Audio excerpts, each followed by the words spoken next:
Welcome to a new show on my channel. First, this is my beloved husband Dan, and he's here for a reason. He will be my co host for our new show, which will be in English, as we want to reach a wider, more diverse audience. In this show, we're going to be talking about relationships, personal growth, and basically everything we wish we had known in our 20s. So, welcome to Life with Tada. Now, let's get started with our first episode. Why compatibility is more important than love in long term relationships. Now, before the flood of angry comments begins, let's make things clear. We're not saying that love isn't important, but we are saying that love on its own isn't enough to sustain long term relationships. We've all fallen in love with somebody that we eventually couldn't stand to be around, and unfortunately, that's not the exception, that's almost the rule. In the West, it's not uncommon for divorce rates to be close to 50%. We're not trying to be cynical here, but making things work over the long haul takes work. Falling in love is easy, it's automatic. You don't even get much say in it. Just because you're attracted to someone, maybe even obsessed, it doesn't mean they're right for you. And no, there's no perfect person out there for you, but there are people who are more or less compatible with who you are.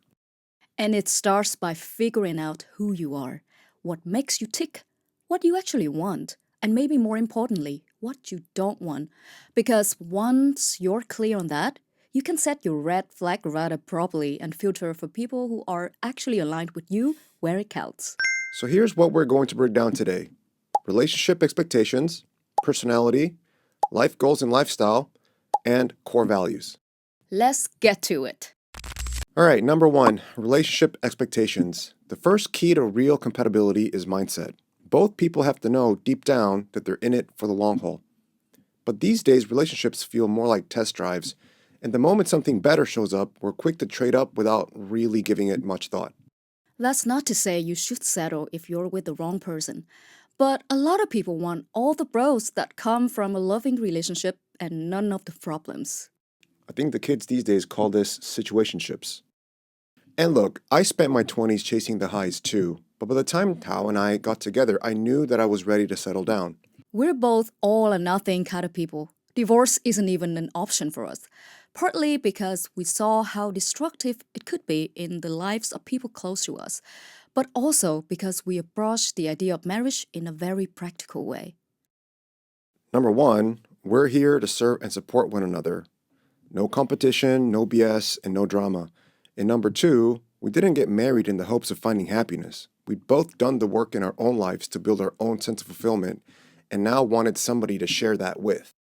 When two people come together with the understanding that relationships aren't about what we can get, but about what we can give, most potential problems begin to fade away.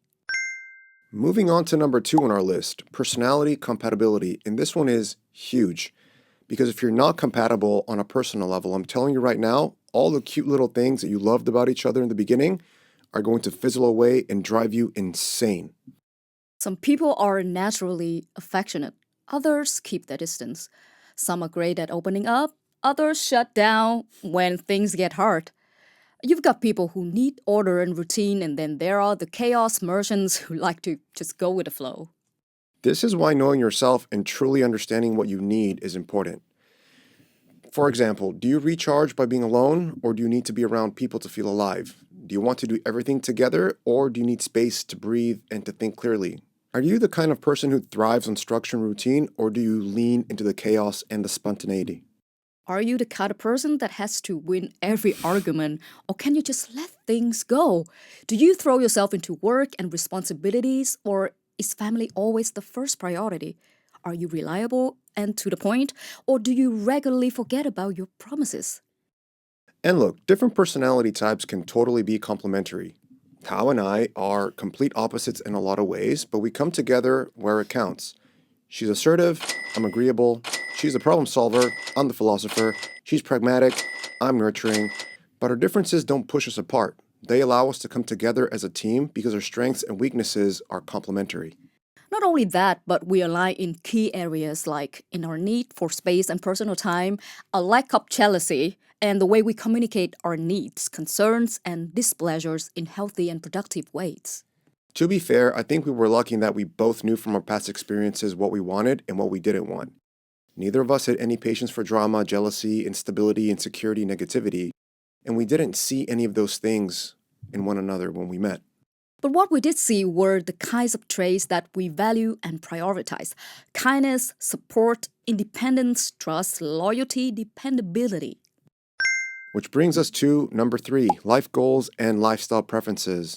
This section essentially finds the answers to these questions. What kind of life do you want to be living in 5 to 10 years? And what are you willing to sacrifice to get there? And you have to get specific. Do you want kids? How many? How soon? And how do you plan to raise them? Religious or secular? Public or private schools? Are you more about quiet nights at home or spontaneous adventures? Are you both chasing big careers, or will one of you stay at home at some point?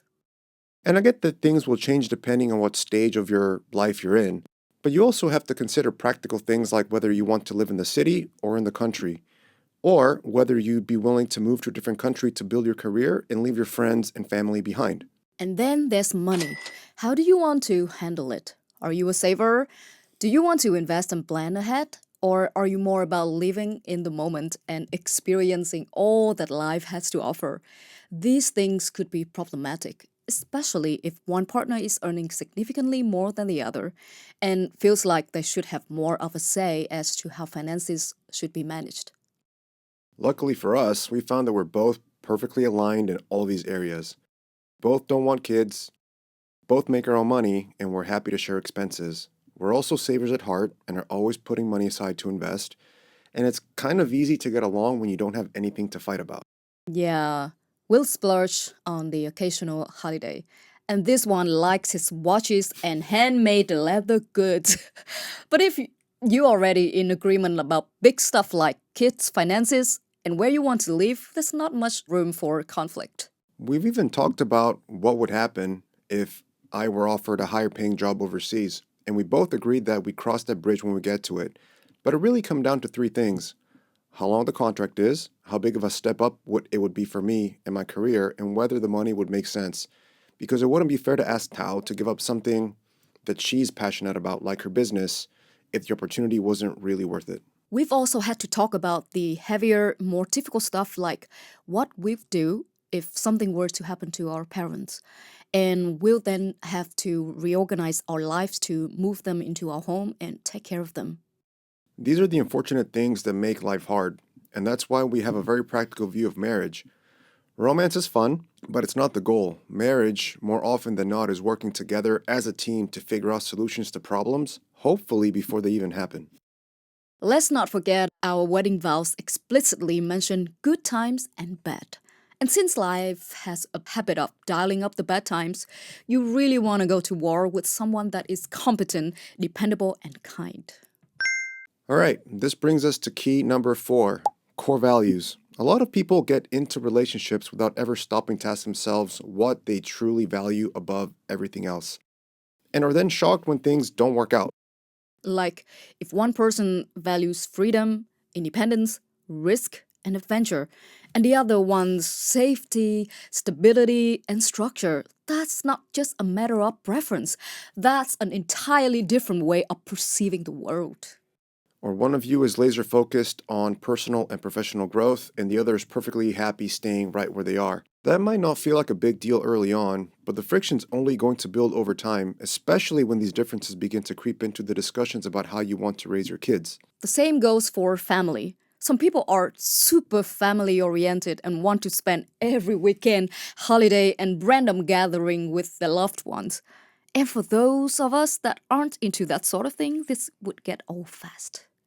And then there's politics and religion, which are equally contentious, and you don't need me to tell you how ugly things can get when people come from different social, cultural, and political backgrounds. There are ways for people who are different to come together, but it is important to talk about this kind of stuff to find a relatively happy middle ground. And to make this already complicated discussion even more convoluted, we also have to address the idea of moral values. Some people value truth above all other things, while others will hide certain things to save someone unnecessary pain. Others are loyal to a fault and will defend their loved ones even if they're blatantly in the wrong. These kinds of differences can very easily pave the way for the same fight to happen again and again. Again, we're not saying that people with different worldviews can't make things work, but you have to go into it knowing that there will be friction points, and you have to learn how to address them in a positive and constructive way. And it's better to address these kinds of fundamental differences early so that they don't open the door for permanent resentment. Yeah, it's not about being right or wrong, it's just knowing what you're signing up for. So ask yourself, what are the things you just can't say no to? Is it ambition, faith, family, your ideals? And can your partner really accept that about you, and vice versa? A lot of this won't feel like a big deal early on, but if you don't talk about it, it's going to show up later, usually when the two of you have to make life changing decisions together. And at that point, things can get ugly pretty fast. Look, anyone can fall in love. It's automatic and largely out of your control. But building something that lasts requires effort, discipline, negotiation, and practice. And the more aligned you are on the important stuff, the easier it will be to choose each other every day.